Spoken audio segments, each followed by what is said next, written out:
Hello and welcome to another edition of the Tigers Down Under. I'm your host Alex, and with me I have Dan. How are you, Dan?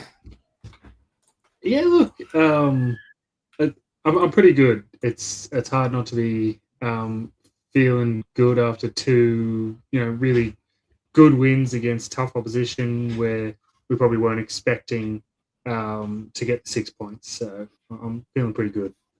Yeah, I think when you sort of look at the run that we've had in context of even looking back as far as Ipswich, Stoke, and Middlesbrough obviously as well, that sort of 5-game run to come away with 3 wins out of that 5 when we were, like, it's funny how stats work. We were sitting there at sort of 4 losses in 6 coming out of the Borough game, and all of a sudden you can spin it as 3 wins in 5. Against a really tough group of teams. Stoke were second when we played them. Borough was second when we played them. Ipswich, on the up. It's hard not to feel really positive about City. And look, we sat here last week and said a lot of what we could change was internal in terms of players coming back to fitness. And one player in particular who I've named the episode after him, Belloumi, I just think he's been incredible in the last few games. Yeah, I think when he came back the first time, I think there seemed to be a bit of a hesitancy about it, and it's almost one of those things where they say sort of if you're not like confident in yourself, you end up sort of somehow managing to be more likely to sort of re-injure yourself because but I think it's more to do with getting involved in challenges and stuff, and you're more likely to, if you're not committed, you're going to get hurt somehow. But since he's come back this sort of second time after the sort of the hamstring strain, he's really hit the ground running. Couple of assists already just, and I think it's definitely his 2 best performances this season, and I think especially that first half against Millwall was it was a dazzling sort of a half particularly. So I think he's a really good asset to have and to have firing. So, long may it continue. Yeah, I think I remember last season we were struggling a little bit with the identity of the side. We'd had so much turnover in the squad, new manager, obviously results weren't going well. And you sort of think, how do I identify with this City side? How do I get excited about this City side? And Belloumi, he had 2 goals against Cardiff, I want to say, last season, and really was sort of standing out even at that point as one of the key men in the team, and then went down with the ACL. So to see him starting to get back to that level of excitement and then energy level is, I think I was saying to you during the Millwall game that he was sort of running at such a high pace. I was like, geez, I want him to slow down because I just feel like he's going to tear his hamstring again. Yeah, look, I think I guess it's just, it's a sign of his he's, because he's come back and he's hit the ground running with some assists and getting involved. I think he's just so full of confidence and obviously feeling really well. So obviously the rehab and everything around this time around, he's got no doubts about his body at the moment because, as you say, he was going 100%, 100 mile an hour all the time. Just sensational. I think I know that there's a one against, I think it's Millwall, and he wins it. They win it at halfway, and he runs about 40 meters right to the edge of the box to take a shot, which was just like you just see both his like pace and power, but also close control, like all at once. Like he really does have it all. And if we can, if we are going to be a team that does make a serious push for the playoffs, I think he's going to be a key contributor, in that push in the second half of the season. Yeah, I was going to say, I think it's his close control that's almost his most impressive attribute, given his speed and power, because it just means that fullbacks and defenders just back off him because he's got this ability to wrong foot players, get around them, get through them so easily that if players commit to a challenge on him, he's just past them before they even know it. So that it feels like it means that they back off a whole lot more, give him that space. And like you say, it was actually like because of that, he's able to take that shot. And the only thing that's been missing for him so far this season is a goal. So I hope that's coming for him pretty soon because, yeah, like you say, I just feel like he's, even more of a well-rounded player, dare I say, than someone like a Gelhardt in that position where Gelhardt has the goals, but I feel like Belloumi's got just about everything else over Gelhardt. Yeah, look, I think it's kind of been the story of the season where we lose someone sort of rises to a prominent position. So it was McBurnie at first, and we went, oh, he's getting all the goals. What's going to happen now that he's injured? And then Gelhardt steps up, and he's getting all the goals. And you go, oh, Jesus, now Gelhardt's out. Who's going to step up? And Belloumi's come in, and just like we just go, oh, we're actually not really missing anyone. Like the injury returns and things are kind of all happening at just the right moments, and hopefully it sort of we maintain minimal injuries for the rest of the season. But like it's working out really nicely, and I think it's building up to potentially a kind of a special season. I think even if we don't even make the six, if we finish in that sort of in that battle, I think it still should be considered a special season, considering how we finished last season, bringing in a new manager, working under the embargoes, the players we were able to bring in. I think like that this is a season that should be remembered fondly, by the City faithful, regardless of sort of what the final sort of position actually even ends up being. Yeah, for sure. More than twice as many points as last season already. At the end of the day, you watch football to watch your team win games. We're doing that. If we get promoted, fantastic. If we don't, it's still a really enjoyable season. And that's sort of what I was saying after the Middlesbrough game. And I think I'm still saying it now. Like, I might have sneakily looked at flight prices over to the UK for the end of May, but that aside, not getting too carried away just yet. But look, I mean, talking about players that have been in good form, we'll talk specifically the Wrexham game first and then the Millwall game. But another player who's kind of just come into form out of nowhere is a Mr. Carl Joseph. Scored the opener against Wrexham.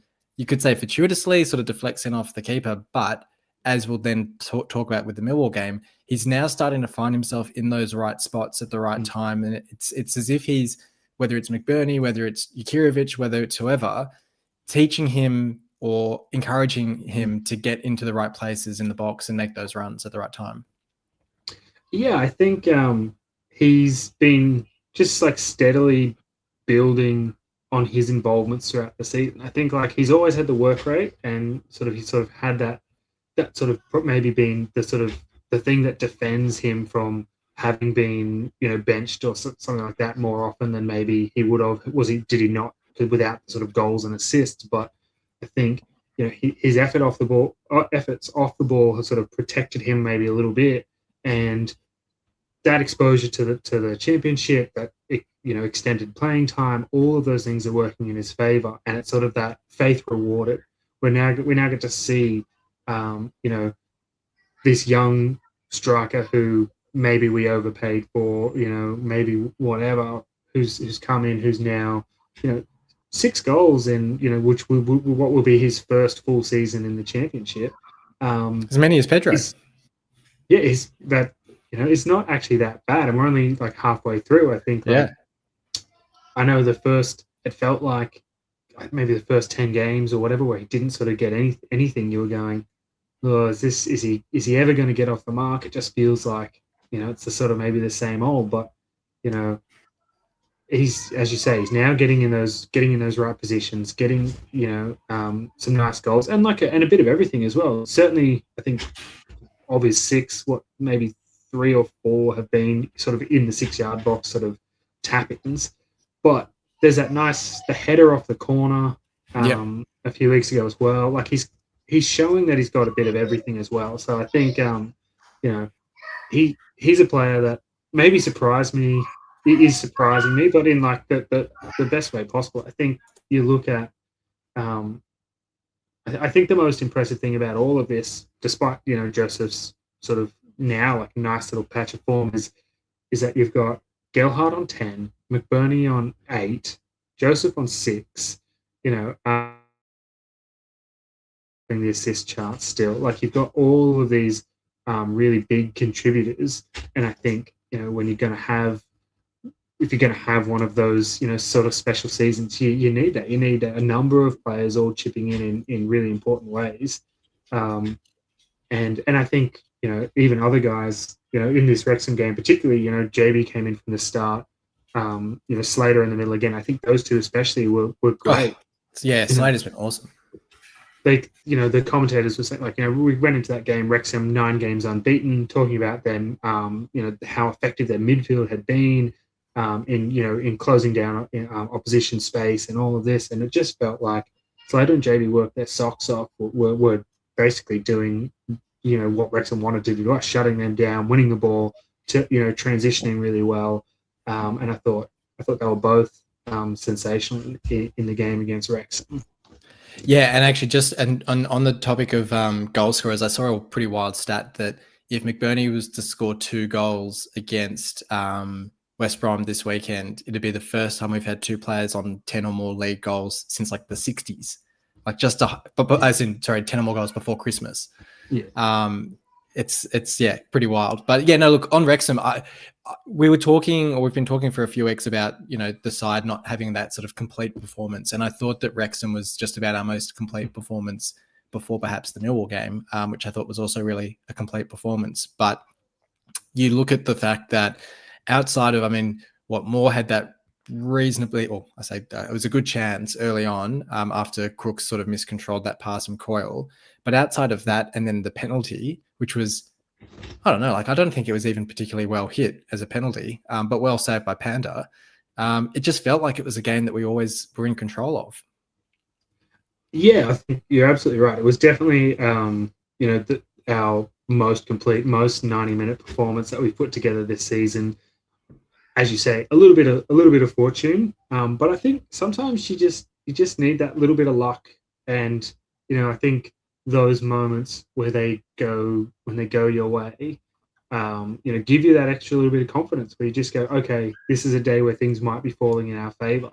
Because another day, I think, especially that Kiefer Moore chance, the cross comes in, I think it bounces sort of off Coyle or someone out to Crooks, and then sort of bounces back to Kiefer Moore, and you just look at that moment, you're going, we've done it again, and you're just waiting for him to just pop it in the bottom corner, and he drags it wide, and you go, that's like a get out of jail free. We've escaped it here, and then I think it's only a few minutes later we go and score.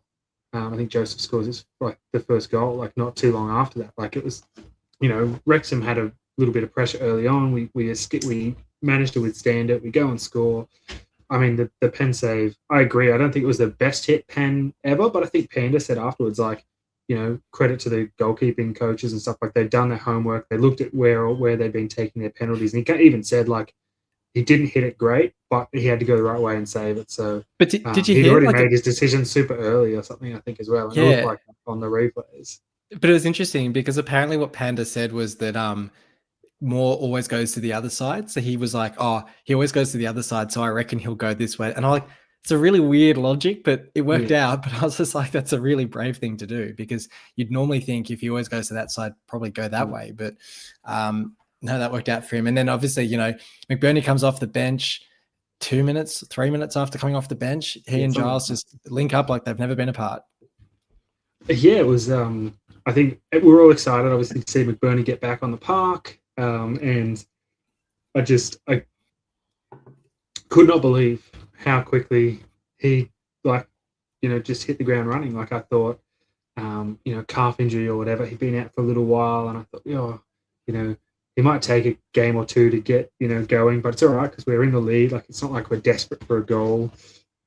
We're well and truly in control. But as you said, a couple of minutes, they win the ball high. He just starts making the run, and as he's making the run, you go, Giles is just going to put this on a plate for him. And yeah, the little bromance, bore some fruit again.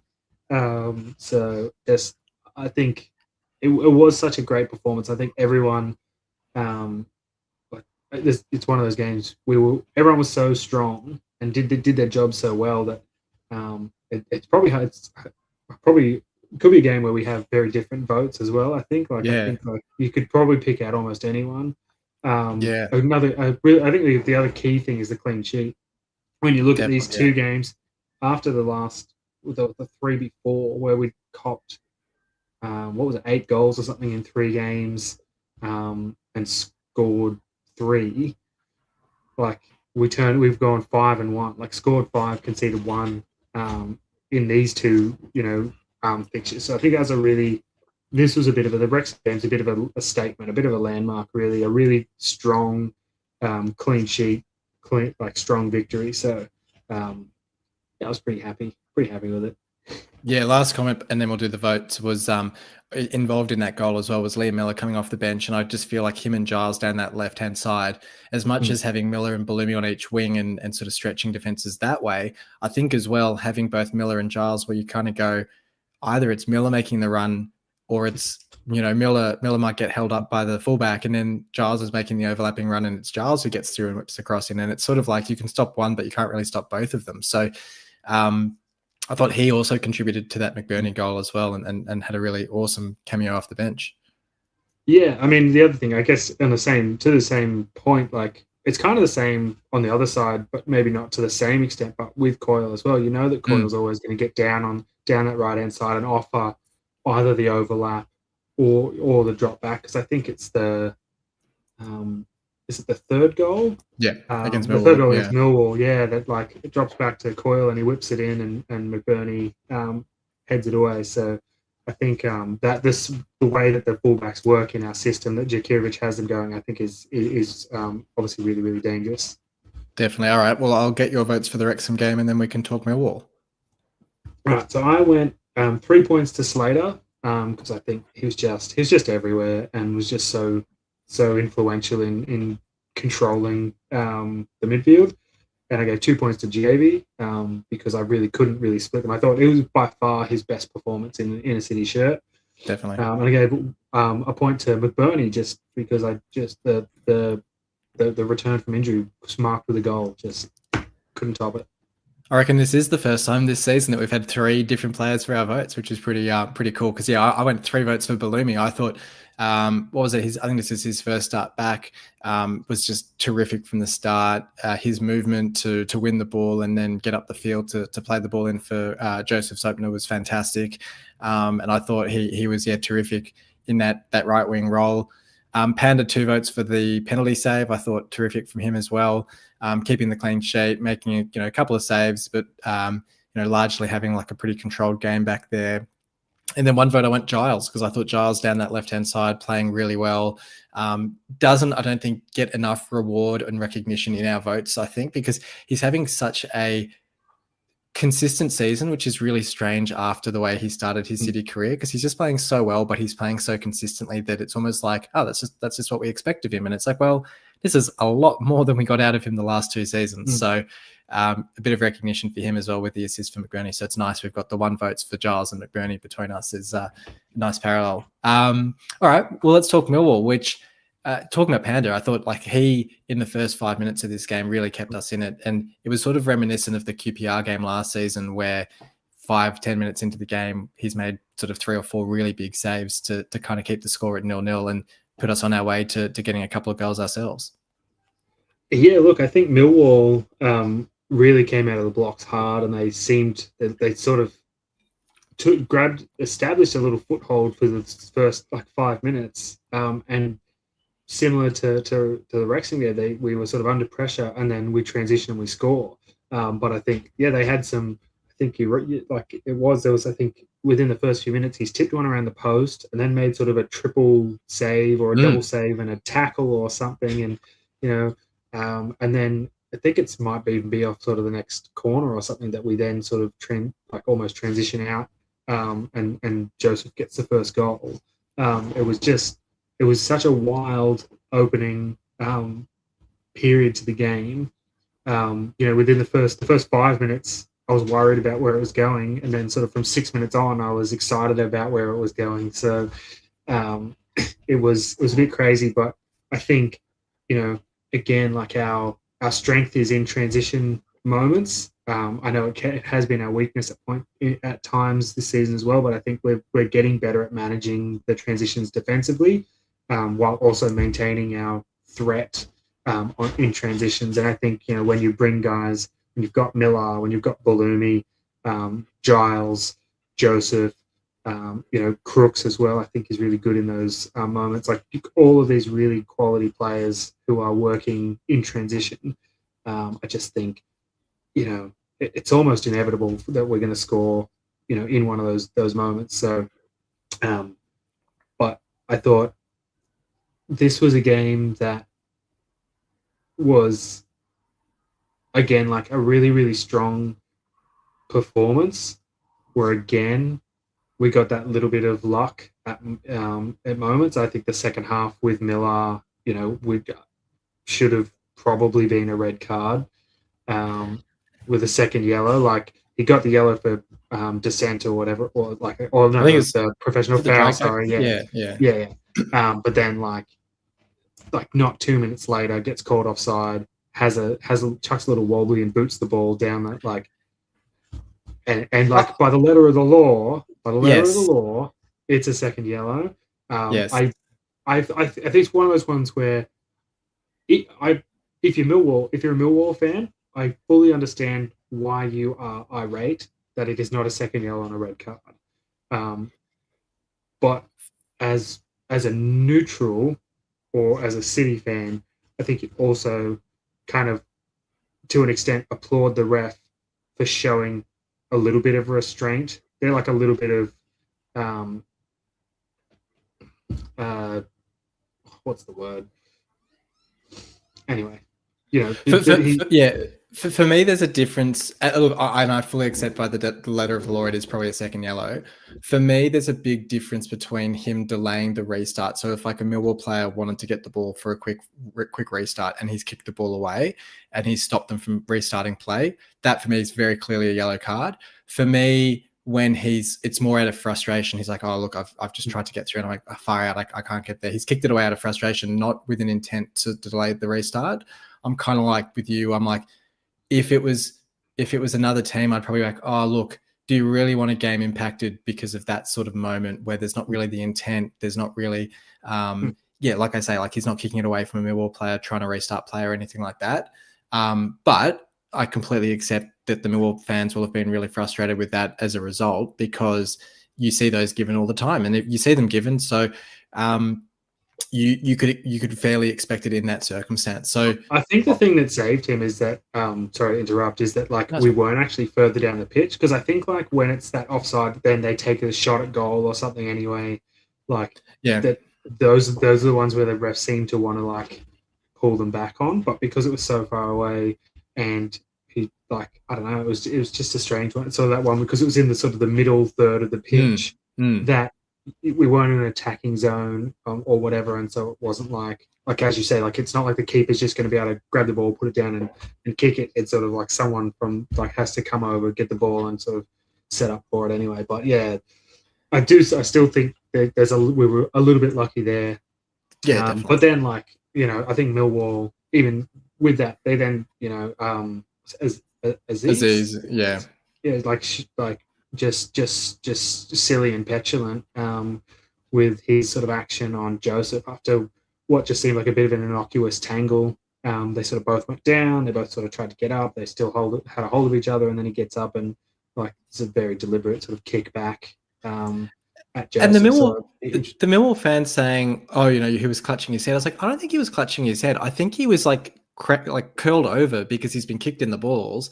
And he's sort of he's just in pain. When you watch the replay, he's kind of got his hand out on the floor because he's in pain. But I don't think it's not like he's clutching his head as if he's been hit in the head.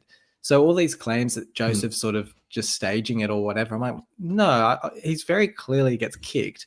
And any sort of kicking out motion like that, it's got to be a straight red. Yeah, and I think it'd be interesting to see what that looks like at match review or whatever, what the final sort of suspension is. You obviously, again, you don't necessarily want to see players suspended for extended periods of time. Obviously, we all want the best players on the pitch playing the game and showcasing the product. But I think when it's sort of violent actions like that, I think I wouldn't be surprised if he does get a few extra weeks attached to it, and he, probably rightly so, to be honest. But they were probably the biggest sort of flashpoints or moments in the second half, particularly. But I think I've jumped forward a heap because Joseph's 2 goals, one from Belloumi, one from Millar, in the first 13 minutes or something, I thought we were all just going, well, he's taken home the match ball today. There's no way he doesn't get a third with this. But went another 50 minutes or so on the park and didn't get his third goal, unfortunately. But replaced by the man who did get the third goal. Yeah. I thought his movement, his anticipation for especially the Millar cross, again, like touching on it with the Wrexham game, I just think that the last few games he's really showing that level of smarts. And I don't know if it's also just the fact that we've now got Millar and Belloumi back in the team who are getting those sorts of balls in the area. I don't know, like Giles wasn't necessarily playing these sorts of crosses in for him, but the finishes were just really smart. Like, you know, we talk about the Wrexham finish being a bit lucky because it goes in off the keeper, but these were both just really clean and just finished really well for both of them. So, you know, basic, like it's got to be like the most impressive game he's had in a City shirt, which is awesome. And I think, I don't know if you saw, like his dad's a Millwall fan, so couldn't have been against a better opponent. Yeah, I think the difference has been, especially particularly in this game, is that I think in previous games, in those sorts of situations, he would have tried to make the run to get in front of the defender and sort of get towards the near post and get ball first. But I think he, I guess, like showed a little bit of faith in the delivery of the ball or whatever, and went like, or maybe someone just gave him the heads up and just said, don't worry about, like, you don't have to get there first. You just got to get to this spot. If you get, go 6-yard box right in the middle of the goal, and if that cross gets through, you're there for a tap in, and you're more likely to score like with that anyway, because like the two runs, as you say, like super smart, just got into that space in the middle of the box, like the best strikers do, right? They don't worry about necessarily trying to tussle and fight for the ball. They just go, where can I get space that I can get a touch and put it in the net? And I think, as you said, both those goals really good, really good. I think the first one, I think the Belloumi one, is super special. He just lets it glide across his body, taps it in the far corner with the left boot. Just really, really nice to watch, and not something I probably expected. Especially like as you sort of see the nature of like the Wrexham goal, it's sort of just bouncing around and he just sort of pokes a leg at it and manages to sort of deflect it in. To get two really well taken goals will just do wonders for his confidence. And he's on the BBC like top goal scorers list now. He's like equal 18th or something, but you're like, we've got 3 players on that list, which is just sensational. Oh, it was just crazy because like he scores the first one and you go, geez, didn't expect that of him. But, it's once in the blue moon. And then 2 or 3 minutes later, he does it again. And you just think, what am I watching? It was incredible. And like you say, like with the movement from Belloumi, like that first half from Belloumi was one of the better first halves of a City player I've seen in a long time, where your point earlier about our work in transition, where it just felt like anytime we won the ball back, you'd see it kind of, you'd have 2 or 3 players streaming forward, whether it's Crooks with Millar and Belloumi to his left and right, where he could just play it to one of them. And Belloumi's just, we were talking about it earlier, like his close control, his ability just to get past players so well. You touched on it, like the dribble that he takes all the way up the field, takes that shot. Like he's an incredible player. And I think as he gets more and more confident, more and more fit, I think we're going to start to see some really big performances from him in big games if we haven't already. And it's going to be a really interesting second half of the season if we can keep these players fit. Yeah, I think I guess the only downside is that now it's that Millwall game marks the last time we'll see Ajayi for a little while. I'm not sure. I guess obviously depends on how far Nigeria gets in AFCON, but I think they're feeling pretty confident to go close to. I think they were runners up last time, so they should do all right. So they're hoping to go pretty deep. So who knows? I think it's it's like mid-January or late January before we'll probably see him back. So look, good luck to him while he's over there. It's always good to see our players playing well enough that they're getting selected for their international teams. I don't know. There's obviously so many opinions about AFCON and its timing, but it kind of just is what it is, I guess. Good luck to him. I mean, it's just one of those moments. It just opens a door. It's an opportunity for another player. And I think Jakirovic said just in the last 24 hours or so. That yes, it is. We're losing a big player with Ajayi, but all it does is present an opportunity for John Egan, for Akinfenwa, for Cattle McCarthy to stake a claim and to get some minutes and to show what they can do. So you could just sort of look at it from that perspective. Yeah, no, it'll be interesting. I think we've sort of said before, but Egan has been a lot more durable and reliable than we might have thought he would be. So it'd be good to see him step into the shirt. And I think Famuo as well is an able replacement as well if need be. So surely Famuo's got to start against Chef Wednesday. Yeah. Yeah, you'd think so. Like that, yeah. No, that'd be good for him. Last player to mention as well, I thought Slater again after the Wrexham game, another awesome game. Had I think it was 2 or 3 occasions where he was doing these really silky sort of 1-2s to work his way through the box, where I just thought, oh, he's just got to bury the shot now. He's just done all the hard work and then just couldn't finish it off. But it just feels like he's really at the top of his game at the moment. Yeah, he's really built into some really positive, really strong form. I think similar, I guess it would kind of feeling his influence similar to maybe 2 seasons ago, where I felt like there was patches where he was really, really strong then. I felt last year maybe he wasn't as effective as he has been, but maybe that was a issue with tactics or something. But I think this sort of system that allows him to to be busy and to get involved and to carry the ball and to work on transition, I think really suits him. And I think every time he's playing like this, I always just can't help but think, we paid 50 grand for him. It just, there's been, he's another one that has just survived through all of these different managers.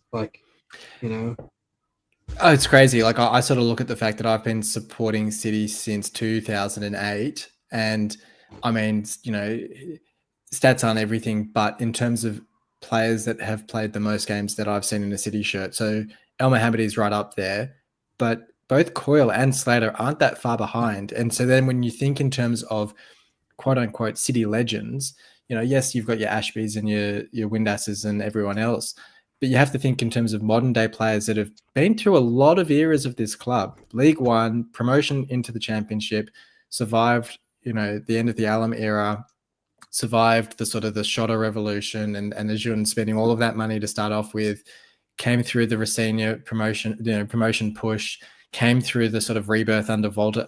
They've seen a lot of turnover at City and they're still there. They're still performing.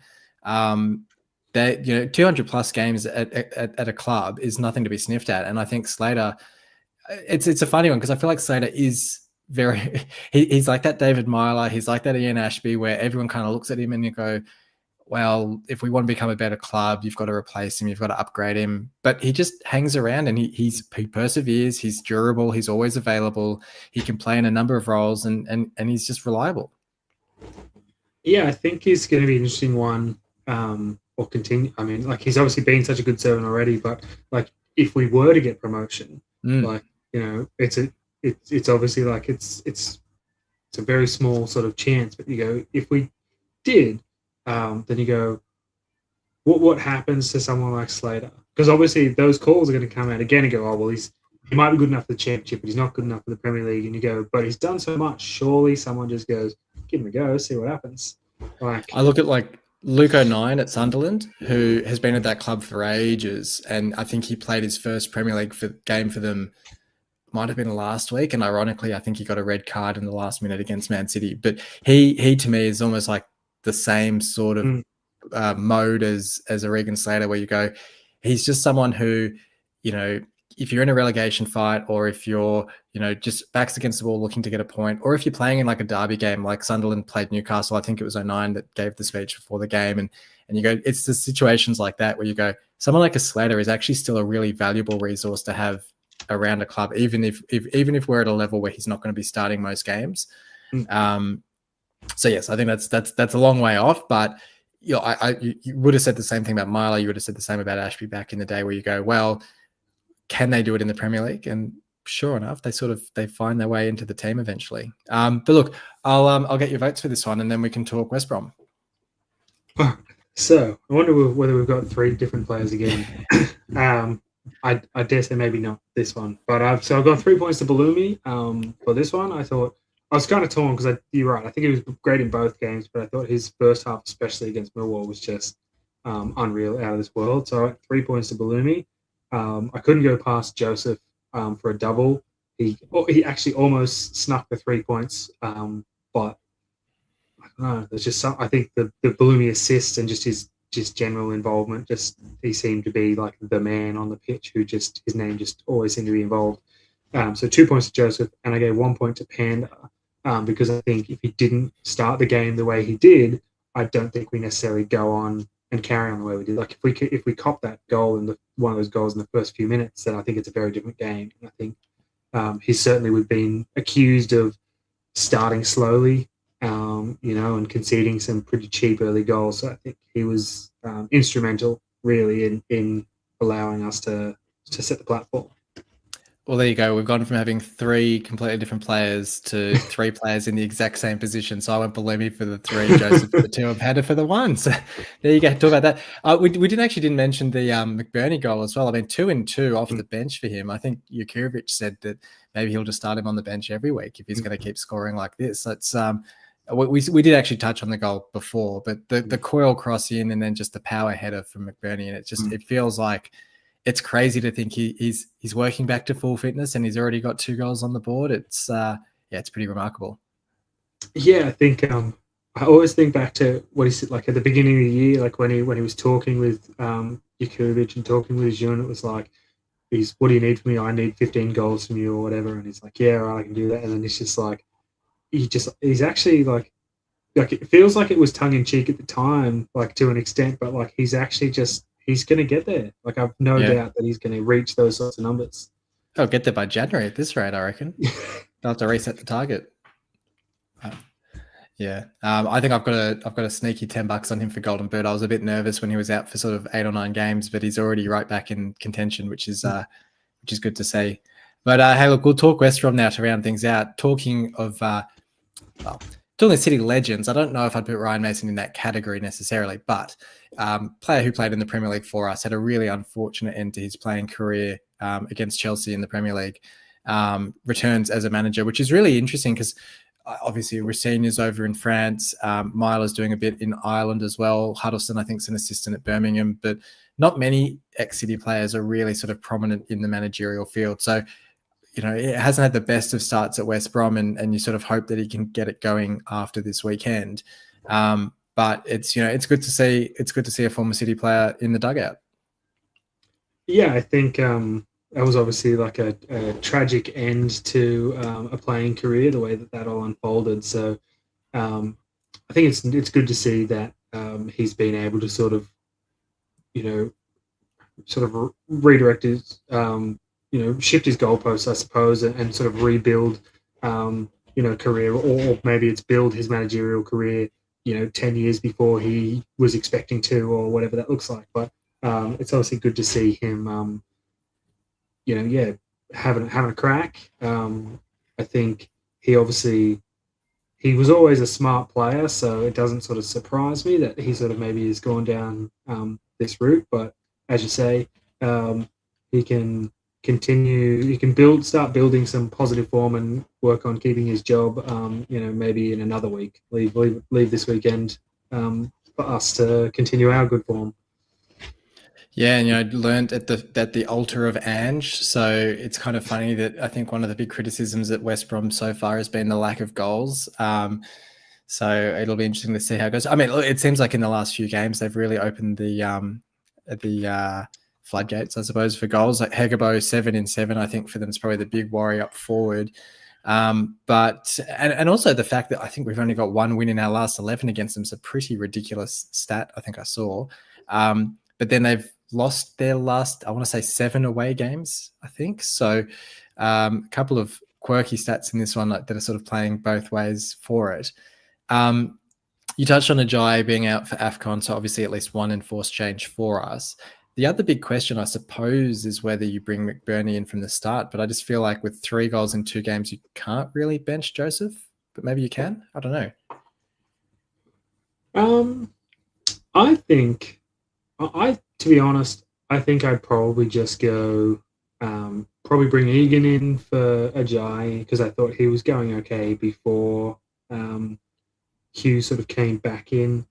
And then, I don't know, I guess it's the Amir JB. I think that's the other sort of spot in that midfield who starts.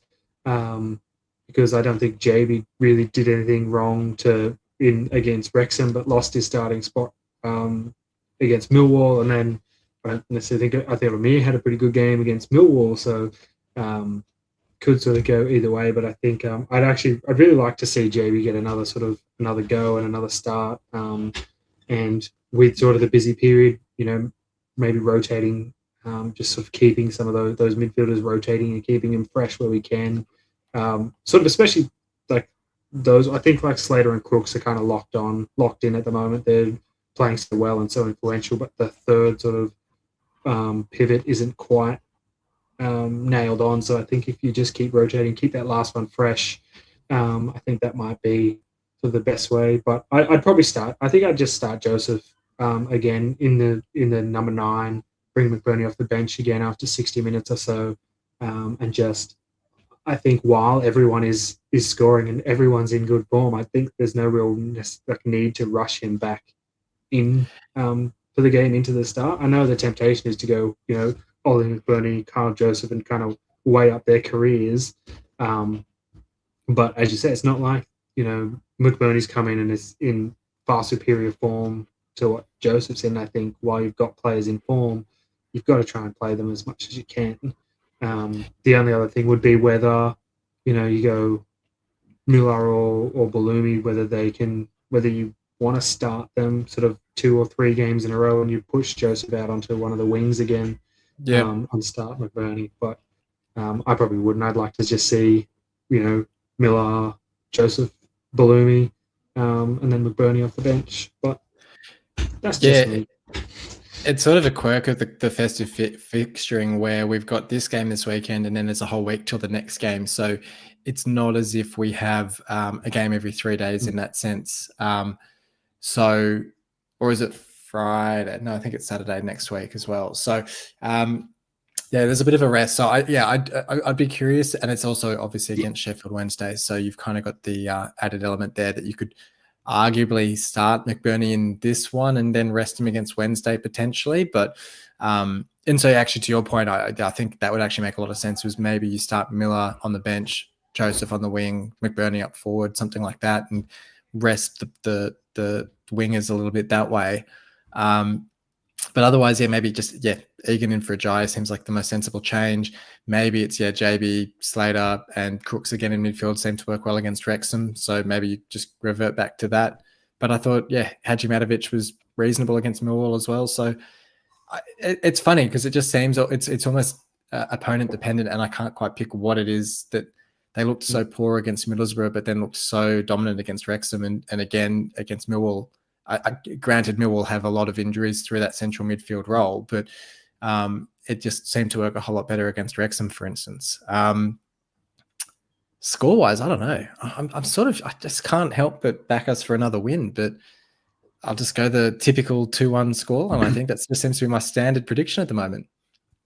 Yeah, look, I think heading into the previous 2 games, I think I said, like, if we get 3 or 4 points, we've got to win one of them to sort of stay in the sort of fight for the top 6, and we won both of them.